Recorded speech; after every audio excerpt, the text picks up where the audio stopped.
Hello दोस्तों, आप लोग कैसे हैं। हम आपके इंजॉय विथ मैथ सोल्यूशन पर स्वागत करते हैं। आप लोग अच्छे होंगे, मस्त होंगे, बढ़िया होंगे। आज फिर हमारे चैनल में जुड़ जाएं। जो अभी तक हमारे चैनल में नहीं जुड़े हो ज़रूर से ज़रूर चैनल में जुड़ जाएं, और जो अभी तक हमारे चैनल को सब्सक्राइब नहीं किए वो ज़रूर से ज़रूर चैनल को सब्सक्राइब कर दें, क्योंकि यहाँ पर आपको इंजॉय के साथ सिखाया जाता है, ना कि पढ़ाया जाता है। क्योंकि चैनल का नाम ही है इंजॉय विथ मैथ सोल्यूशन। यहाँ पर आपको इंजॉय के साथ सिखाया जाता है। पढ़ने में मज़ा आएगा कब, जब आपको इंजॉय आएगा। इंजॉय का मतलब क्या होता है, जब आपको क्वेश्चन में कोई डाउट नहीं रहेगा तभी आपको इंजॉय आएगा पढ़ने में। वही चीज़ हम आपको यहाँ से डाउट एकदम ख़त्म कर देंगे। इस क्वेश्चन में क्या डाउट होता है, क्या नहीं होता है, एक एक चीज़ हम क्वेश्चन में बताते हैं आपको, क्योंकि चैनल का नाम ही है इंजॉय विथ मैथ सोल्यूशन। और 3-4 दोस्तों के साथ शेयर भी करें, बेल आइकन घंटी भी दबाना है और साथ में लाइक भी करना है। आज ये क्या चल रहा है, प्रॉफिट एंड लॉस, लाभ और हानि का आज ये पार्ट 6 है। पार्ट 5 तक वीडियो डाल चुके हैं। पार्ट 5 तक वीडियो देखने के लिए डिस्क्रिप्शन से या प्ले लिस्ट से जाकर ज़रूर देख सकते हैं, क्योंकि पार्ट 5 तक वीडियो आप नहीं देखेंगे तो ये क्वेश्चन नहीं समझ में आएगा। क्यों? क्योंकि अब जो ये क्वेश्चन का पैटर्न चल रहा है ये एसएससी सीजीएल का क्वेश्चन है। समझ में नहीं बात। ये जो क्वेश्चन अब चल रहे हैं ये एसएससी सीजीएल के क्वेश्चन बता रहे हैं हम, क्योंकि पार्ट 5 तक वीडियो में हमने जो क्वेश्चन आपको बताया है एकदम कम लेवल तक बताया, जैसे UPP, SSC GD, BSF ICSC एग्जामों में पूछा जाता था वो क्वेश्चन। आज जो ये क्वेश्चन हम आपके सामने लेके आए ये क्वेश्चन एसएससी सीजीएल में क्वेश्चन पूछे गए हैं, अब पूछे जा भी सकते हैं। इसीलिए जब तक आप एकदम छोटा छोटा नहीं क्वेश्चन देखेंगे तो बड़े बड़े क्वेश्चन आपको समझ में नहीं आएगा। इसीलिए आप प्ले लिस्ट या डिस्क्रिप्शन से जाकर ज़रूर से ज़रूर देख सकते हैं। और काफ़ी चैप्टर हम ख़त्म कर चुके हैं, काफ़ी चैप्टर हम पढ़ा चुके हैं, वहाँ से आप डिस्क्रिप्शन से या प्ले लिस्ट से जाकर पढ़ सकते हैं। चैप्टर वाइज वीडियो वहाँ पर लगाया गया।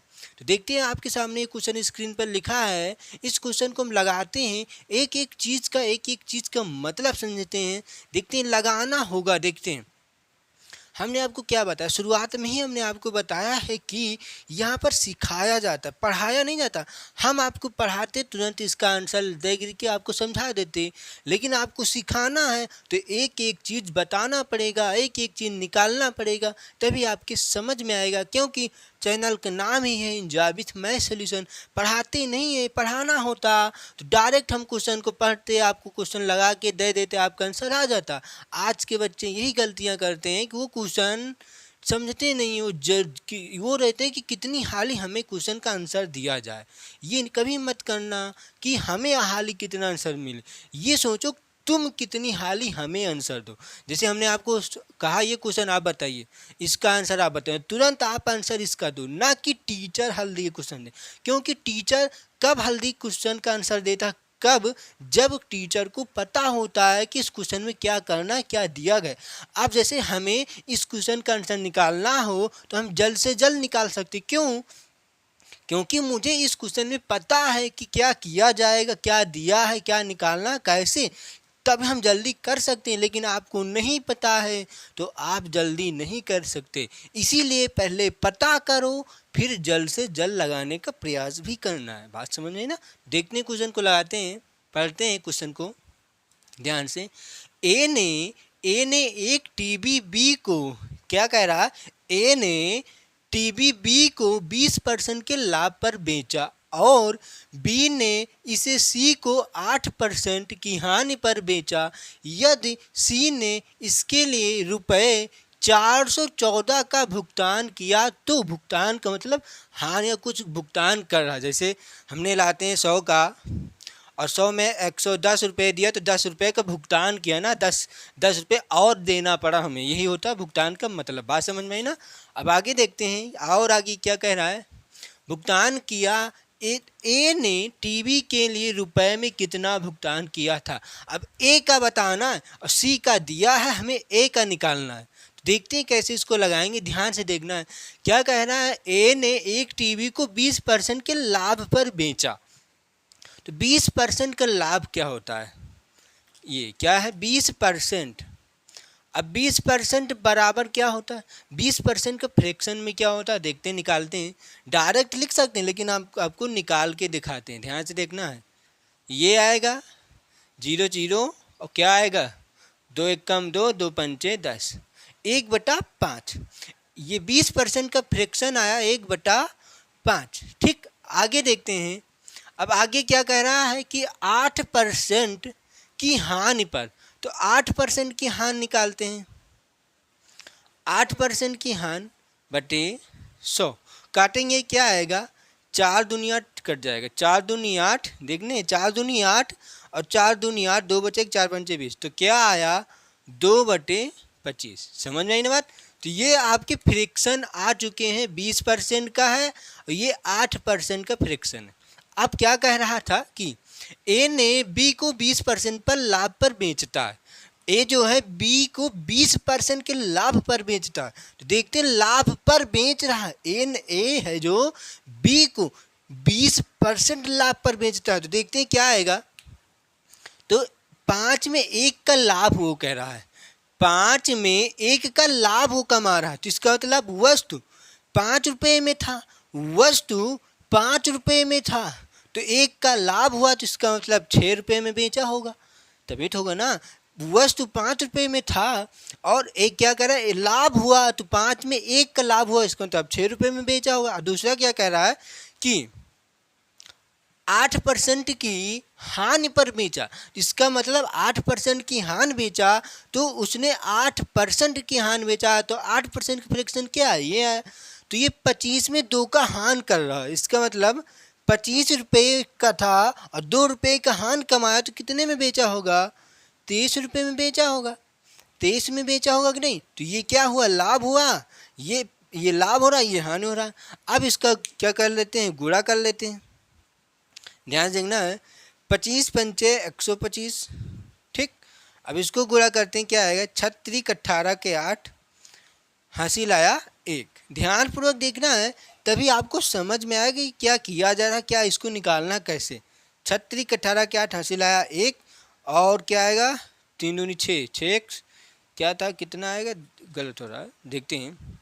36 18 के 8 हासिल आया 1, 6 दूनी 12 12 13, 138। ध्यान से देखना है, तभी आपको समझ में आएगा। ठीक, तो ये इसको भी क्या किया गया था, गुणा। ठीक, देखते हैं, ये 5% का लाभ कमाया 6 में। ठीक, ये 25% का कह रहा था कि 8% की हानि पर, तो 25 का वस्तु था, 23 में बेचा, तो उसको 3 रुपये 2 रुपये का हानि हुआ। बात समझ में ना, परसेंट में 8 रुपये का था, 8 रुपये परसेंट, तो 8% की हानि कह रहा था, लेकिन जब रुपए में निकाला जाएगा तो 2 रुपये का हानि हो रहा है। ठीक, अब देखते ये क्या आया है आपका, ये क्या है, ए का कॉस्ट प्राइस, ए का क्रय मूल्य। क्यों, क्योंकि ए ने 125 में बेचा, ए ने 125 में बेचा, तो ए का सीपी, ए का सीपी है ये।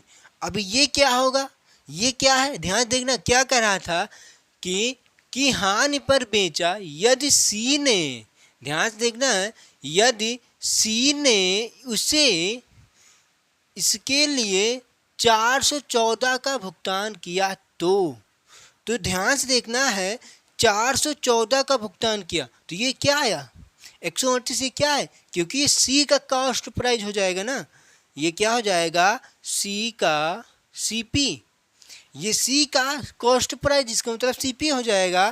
तो क्या कह रहा है कि सी ने इसके लिए 414 का भुगतान किया, तो ये जो सी का कॉस्ट प्राइस आया इसके ये बराबर होगा। क्यों, क्योंकि ये कॉस्ट प्राइस दिया गया है कि सी ने इतने का भुगतान किया, इसका मतलब इतने का सामान उसने खरीदा होगा। ठीक, तो ये क्या आएगा, इसका मान निकाल लेते हैं यहाँ से, तो क्या आएगा 138 बराबर 414। एक यूनिट का यहाँ से मान निकालते हैं, तो 414 बटे 138, इसको काटेंगे हम, तो क्या आएगा, ध्यान देखते हैं, 13 दूना 46, हाँ 13 दूना 48, क्या आएगा 3 बार कट जाएगा, 3 बार इसको काट देते हैं। ठीक, क्या आएगा 138 तेमा हो जाएगा 414, तो ये आया कितना आपका 3। एक यूनिट का मान आपका यहाँ से 3 निकल के आया। ठीक, एक यूनिट का मान आपका यहाँ से 3 निकल के आया। वो क्या पूछ रहा है, ए ने टीवी के लिए रुपए में कितना भुगतान किया था। ए का कॉस्ट प्राइस निकालना, इसका मतलब कितने रुपए में टीवी के लिए उसने कितने में खरीदा था। भुगतान मतलब वही खरीदना होता है ना। देखते हैं, निकालते हैं। तो ए का निकालते हैं, तो ए का क्या होगा, ए का ध्यान पूर्वक देखना। तो ए का क्या होगा, क्योंकि भुगतान कह रहा है तो इसका 100 में 100 होता है, यही तो होगा ना। तो ए का 100 में 100 होगा। तो इसका कॉस्ट, ए का कॉस्ट प्राइस क्या है, 125 आया ना। तो 100 में 100 वस्तु होता है, इतना ध्यान रखना। हरदम 100 में 100 वस्तु, इसका मतलब 100% में वस्तु खरीदा जाता। तो ए का कॉस्ट प्राइस आपका क्या है, 125 है। ए का कॉस्ट प्राइस 125 है। तो ये क्या है, एक यूनिट का मान, तो 125 यूनिट का मान क्या हो जाएगा, निकाल लेते हैं। ए का सीपी, ठीक, ए का सीपी तो क्या आएगा, 125 गुणे 3, तो 5 3 15 5 हासिल आया 1, और 3 2 6 1 7 3 1 3, 375 रुपये का भुगतान करेगा कौन, ए। बात समझ में ना। तो यही हो जाएगा क्या आपका आंसर। तो 375 आपके ऑप्शन में कहाँ पर दिया गया है, सी ऑप्शन सही दिया गया है। ठीक, तो क्वेश्चन समझ में आया होगा। इसमें क्या किया गया, इसको फ्रैक्शन में बनाया गया, इसको भिन्न में चेंज कर दिया गया। भिन्न से हमने ये निकाला कि 5 में 6 रुपये बेचेगा तभी उसको लाभ होगा, फिर 25 में 23 का बेचेगा तो उसको हानि होगा। दोनों को गुणा किया गया, ये ए का कॉस्ट प्राइस और ये सी का कॉस्ट प्राइस बनेगा। क्यों, क्योंकि कह रहा है सी ने इसके लिए 414 का भुगतान किया। तो ये जो ये क्या है, इसमें बेचा गया, तो ये विक्रय मूल्य था। और विक्रय मूल्य को कह रहा है कि सी ने इतने में खरीदा होगा, जितने में उसको बेचा और सी ने उतने में खरीदा। तो दोनों का ये हो जाए कॉस्ट प्राइस सी का, और दोनों को हमने बराबर किया तो एक यूनिट का मान 3 आया, तो 125 यूनिट का मान गुणा किया, 375 आपका आंसर। अब देखते हैं हम नेक्स्ट क्वेश्चन पर। अब ये क्वेश्चन देखते हैं कि ये क्वेश्चन कैसा है। क्वेश्चन को हम ध्यानपूर्वक देखेंगे तभी आपको समझ में आएगा। 500 में एक वस्तु को बेचने पर, क्या कह रहा है, 500 में एक वस्तु को बेचने पर प्राप्त लाभ इसी वस्तु को, 500 में जो वस्तु बेचा गया उसी वस्तु को 400 में बेचने पर प्राप्त हानि के बराबर है, तो वस्तु का क्रय मूल्य बताएं। तो आप लोग बताएं कि क्रय मूल्य कब निकलता है। जैसे मान लेते हैं, आपको एक उदाहरण देते हैं कि हमारा 100 रुपये का सामान है। ठीक, हमने इसी 100 रुपये के सामान को 110 रुपये में बेच दिया। ठीक, 110 रुपये का बेच दिया, समझ में आ रहा ना। तो अब सीपी हमें निकालना है। ठीक, सीपी हमें निकालना है। तो ये क्या है, 100 रुपये का सामान था, 110 में बेचा गया, तो आपको यहाँ पर लाभ हुआ। ठीक, तो कितने का लाभ हुआ, 10 रुपये का लाभ हुआ। कितने का, 10 रुपये का लाभ हुआ। तो 10 रुपये का लाभ हुआ, तो 10 रुपये का आपको लाभ हो रहा है। तो आप लोग ये बताएं कि अब हमें सीपी निकालना है। तो जितने में बेचा आपने, जितने में बेचा, ये क्या है, 110 है ना। जितने में बेचा आपने उसी में से लाभ को घटा दिया जाता है, तो क्रय मूल्य निकल जाता है, क्रय मूल्य निकलता है। बात समझ में आई ना। जितने में आपने बेचा उसी में से लाभ को घटा देंगे तो आपका क्रय मूल्य निकलेगा। जैसे 110 था, अब 10 का लाभ हुआ तो 10 इसी में घटा देंगे, तो आपका 100 रुपये का वस्तु था, 100 रुपये का वस्तु है। बात समझे ना। इसी पर समझते हैं, जैसे आपको 100 रुपये का सामान था, अब ये लाभ पर था। अब हानि पर देखते हैं कि 100 रुपये का आपका सामान था, आपने 80 में बेच दिया, तो आपको यहाँ पर क्या हुआ, हानि हुआ ना। तो कितने का हानि हुआ, कितने का, 20 रुपये का आपको हानि हो रहा है। यहाँ पर 20 रुपये का हानि हुआ। अब हमें बताना है कि यहाँ पर हानि अब हमें क्या निकालना है, बताएं क्या निकालना, कॉस्ट प्राइस निकालना है। तो कॉस्ट प्राइस कब पता चलेगा हमें, कब? या तो हम इसमें क्या, एक जो आपको हानि हुआ, जितने में आपने बेचा इसी में हानि को क्या कर देंगे, जोड़ देंगे। तो आपने 80 में बेचा और हानि कितने को हुआ, 20 रुपये का, तो 20 इसी में जोड़ देते हैं, 0, 8, 2, 10, तो 100 रुपये जो आया आपका कॉस्ट प्राइस है। ये समझ में है ना कि जितने में बेचते हैं उसी में लाभ होता है तो घटाते हैं, हानि होता है तो जोड़ते हैं, इतना ध्यान में रखना। ठीक, देखते हैं क्वेश्चन को लगाते हैं। अब इस क्वेश्चन को लगाने का कई तरीका होता है, लेकिन जो तरीका हम आपको बताएंगे वो तरीका हर क्वेश्चन में लागू होगा, चाहे जिस तरह का क्वेश्चन हो, लेकिन वहाँ पर लाभ और हानि की बात कर रहा हो तो। जैसे इस क्वेश्चन में हानि और लाभ, दो हानि या लाभ या हानि या लाभ कुछ भी दिया हो, पहले लाभ है पहले हानि भी हो सकता है। ठीक, लाभ हानि दोनों को बात कर रहा है और पूछ रहा है क्रय मूल। इस तरह के क्वेश्चन में हम आपको एक ट्रिक बताएंगे, वही ट्रिक हर क्वेश्चन में लागू होगा। और कई ट्रिक होती हैं, लेकिन वो ट्रिक आपको हो सकता है एक ही क्वेश्चन में लागू हो, तो उसको नहीं बताने की कोई ज़रूरत नहीं है। तो हम एक ही ट्रिक से आपको बताएंगे जो कि ये ट्रिक सब में लागू होगा, इतना ध्यान में रखें। देखते हैं 500 में एक वस्तु को बेचने पर, तो मान लेते हैं 500 में एक वस्तु को बेचने पर फिर 400 रुपये की फिर से बेच रहा है उसी वस्तु को, 400 रुपये में उसी वस्तु को फिर से बेच रहा है। ठीक, अब क्या करना है आपको, इन्हीं का क्या निकाल लेना है, अंतर।